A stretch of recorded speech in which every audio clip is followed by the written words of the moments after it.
think about it, you know, we are kind of we're the first full generation of eating junk all the time. And our kids are often given a pass. I'm using air quotes for our listeners. They're given a pass. Like, it's okay. They're just kids now. But what we're really doing is we're teaching them the things they need to use when they get older.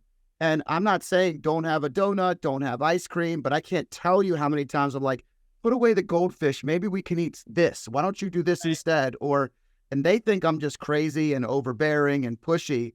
But what are some of the things that you guys advise parents to build the skills from the get-go so that the kids don't wake up and have to regenerate their liver?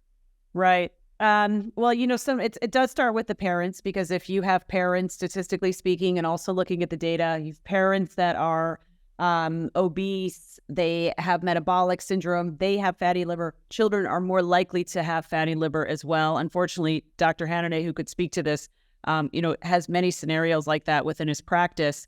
You know, I think the key is to let kids be kids, but to an extent. So part of that is also involving them in the process of cooking. I think, you know, as a mom, I have some really busy days, and sometimes I just want to get dinner on the table. And when my little ones come in, it's like, no, if you help me, it's going to take another half hour, right? We're just so busy.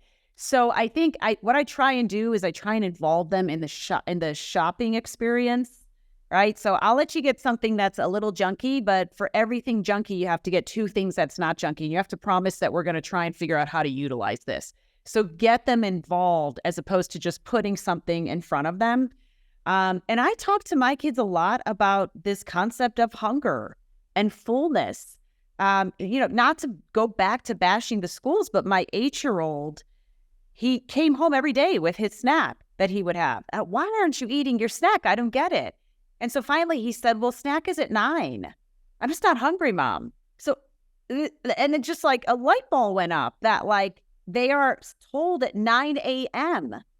They get to school at 8 that they are to take their snack out, and that is their moment to take snack. And there's not another snack throughout the day. There's just lunch. So we are also kind of training to tell people, well, when there's a specific time, you eat. It's no different from I'm in the workplace and at noon, I eat. Doesn't matter if I'm hungry or not. So I think we need to really go back into really taking a step back and saying, am I hungry? Or am I just thirsty? Or am I just stressed? The why behind our choices is just as important as the choices, because that's the only way to find that sustainable behavior change. Yeah, you hitting, Scott, on really important point about you know, children and adolescents. Remember the statistics we talked earlier in the episode, 1 in 4 adults have fatty liver disease. Children actually and adolescents are not much different. You know, the fatty liver disease is on the rise, which is a huge problem for obvious reason, but specifically because this disease is a slowly progressive disease. It takes approximately 20 years or so to get to significant liver disease, like liver cirrhosis or, God forbid, liver cancer. So what happened, like, you know, 5 or 10 years ago, most of patients with fatty liver disease were in their 40 or 50. So when they get to 60, 70, you see bad liver disease. What's happening today is that young people getting fatty liver in their 20s, well, I mean, that's going to be a huge problem in the future because they're going to get in trouble when they are in the 40, 50, like the golden age. So, yeah, I mean, you know, it's a huge problem and it's need to be addressed. Yeah, it's funny. I can remember going to my grandmother's house and she made the greatest food, but I could literally leave a dinner or a lunch and have eaten myself so full. But when I walked in, if I didn't take something from her food wise, I wasn't walking out of there without eating something. She'd be like, you at least want a pudding pop. You want a pudding pop, don't you? I mean, that was always, she had those in the freezer because my grandfather liked them. And then there was always like I'll just make you a small sandwich, even if you take it to go, right? And what's really interesting is we talk about intermittent fasting, and what fasting did for me is it took away my brain's mental block of having to eat the way that I grew up. Like, if you were bored, you were eating. If you were sitting around with people, you were eating.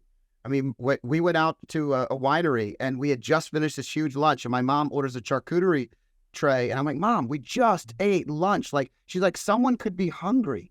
And it's so funny. Now, she's a servant leader. It's because she loves everybody. We're not offended. We all ate the damn thing. Let's be honest.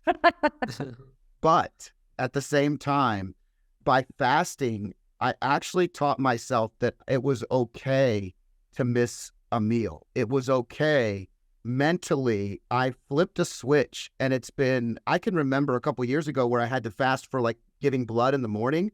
And I'm like, oh my gosh, I can't do this. It's going to be lunch by the time and today, it's nothing for me to do a 24-hour fast and really feel great about it, and to not have ever thought about how starving I was. Do you find that to be a starter for people? Like, is that a way that people can get control back of I have to eat at this time? Yeah, and I think it's hard at the beginning, because I think if we're used to eating one way, where we've got a lot of calories coming in, and by the way, there's so much data looking at calorie restriction and longevity, right? So a lot of calories coming in, and then we ask them to slash that naturally through a time-restricted eating approach, let's say, or even doing a 24-hour fast.